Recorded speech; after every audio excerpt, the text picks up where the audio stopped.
That's kind of piece one. Piece two, let's talk about the debt a little bit more directly. First of all, it's probably worse than you think. On the political side, the fiscal conservatives have been destroyed as a faction. Trump saw to that. They were the first group that he purged from the Republican Party. They're now swing voters. They're one of the smaller groups out there in terms of voting blocks.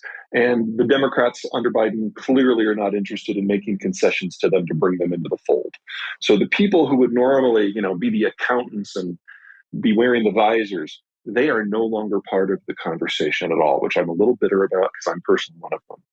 Second, whatever you're thinking about the debt bomb, it's probably a lot bigger than you think, because not only are the baby boomers about to draw a huge amount of capital, but they have been the world's largest source of the capital now for 20 years. So it's not just that they're going into retirement and they're going to be going on the dole, whether it's Social Security or Medicaid. It's also that we're losing our single largest, single richest tax paying demographic at the same time. So whatever we've had at this point in terms of debt build, it's about to get so much bigger. That's where entitlements come in, because Medicare, Medicaid, Social Security, these are so much bigger line items than military spending. And if you're going to be serious about getting back to a black zero for your budgeting plan, that's where the hard work is going to be done. That is much more difficult than simply going after the military.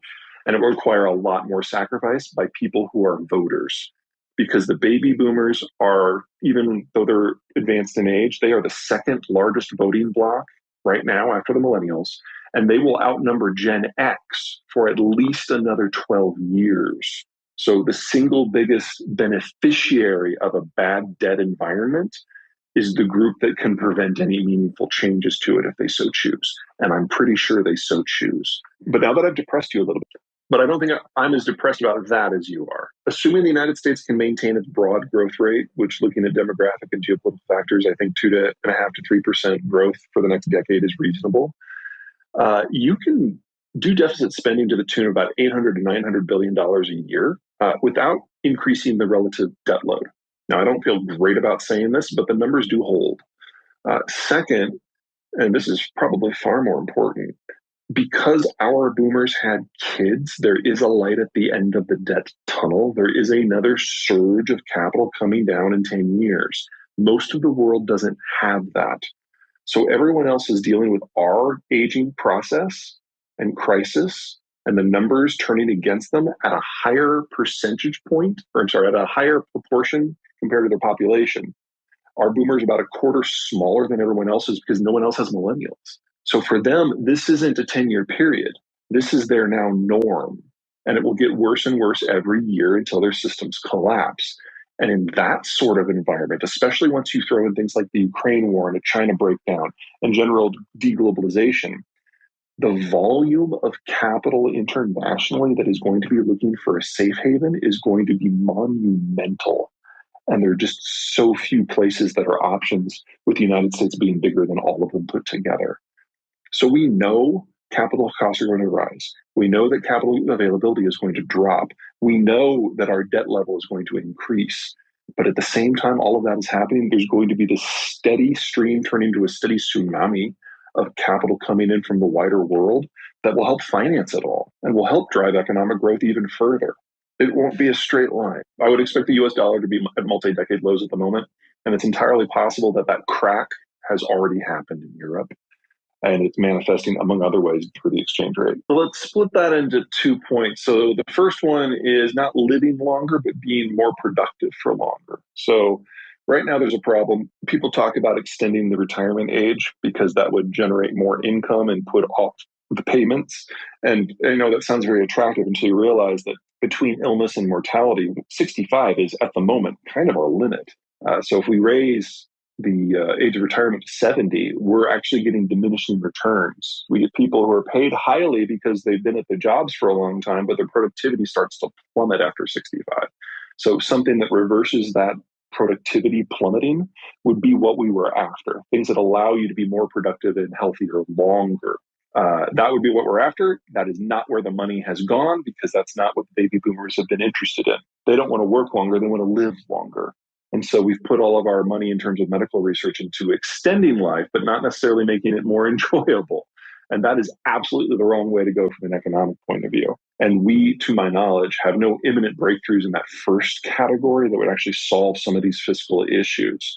All the breakthroughs are looking at the second problem, the aging issue, and that actually makes the fiscal situation worse by leaving people on the dole with high healthcare costs, without income and paying taxes for longer. I'm not really concerned about agriculture from the American point of view.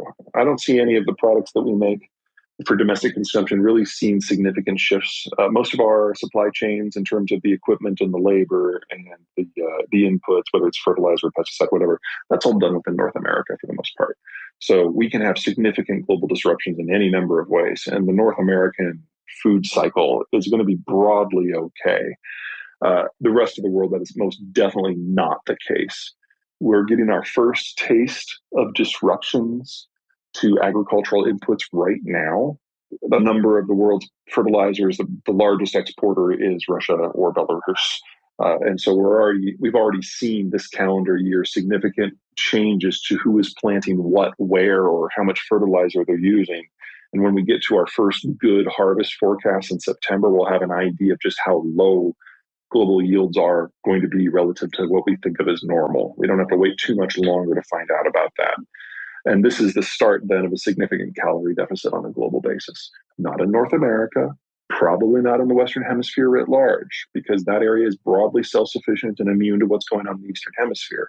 But we're looking at input shortages, we're looking at energy shortages, we're looking at capital shortages.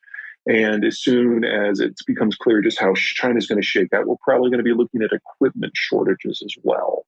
So I can see dramatically reduced output agriculturally in China, in sub-Saharan Africa, in the Middle East, in the former Soviet Union, and based on how bad it gets, even in Australia. And we're talking about 3 and 5 calories that the world produces are facing chronic limitations in how they can maintain that output due to some sort of shortage in something. And almost none of it applies to North America. Well, I'm glad that people have started to understand a little bit more about supply chains. We can thank COVID for that. And because of what's going on with the Ukraine war, the contradictions inherent to the green transition are making themselves very apparent in the European space. And that is going to force a lot of people to make some different decisions. Putting up solar and wind in places that are neither windy or sunny is a questionable strategy in the best of times. And it has proven so spectacularly unsuccessful in Europe that they're going back to coal wholesale because it's the only way they can prevent deindustrialization. But people have not gotten used to going down a level to a little bit more base mechanics that allow modern society to exist.